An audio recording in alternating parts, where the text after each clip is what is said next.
Have you ever wondered why the Mongols succeeded in conquering Russia, while renowned generals like Napoleon and Hitler failed miserably?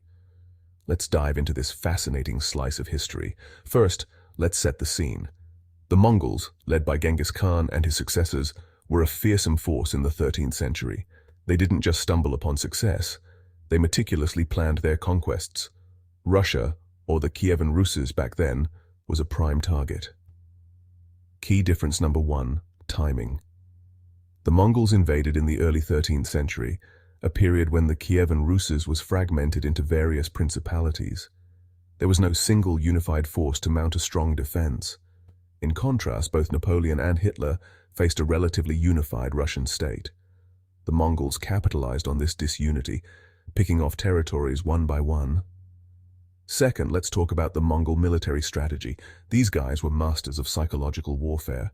They used terror as a weapon, spreading fear long before their arrival. Cities often surrendered at the mere rumor of an advancing Mongol horde.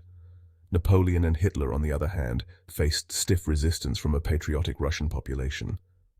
Another point to consider is logistics. The Mongols were nomadic warriors, experts in moving quickly and living off the land. Their supply lines were lean and efficient. Napoleon's Grande Armée, by contrast, was bogged down by its sheer size and the brutal Russian winter. Hitler's Wehrmacht faced similar issues, compounded by the vast distances and harsh conditions. Speaking of winter, let's talk about the infamous Russian climate. The Mongols invaded during the milder months when the rivers were unfrozen, making travel easier. Napoleon and Hitler weren't so lucky. The brutal winters of 1812 and 1941 crippled their armies, contributing significantly to their defeats. Then there's the issue of adaptation. The Mongols were incredibly adaptable. They learned siege tactics from the Chinese and utilized them effectively against Russian fortresses. They also employed local populations as guides and soldiers. Napoleon and Hitler, despite their military genius, struggled to adapt to the unique challenges posed by the Russian landscape and climate. Finally, let's not forget the political landscape. The Mongols didn't just conquer, they incorporated. They allowed local rulers to maintain some power, creating a sense of continuity and reducing resistance. Napoleon tried to impose French rule, and Hitler's brutal occupation policies alienated the local population.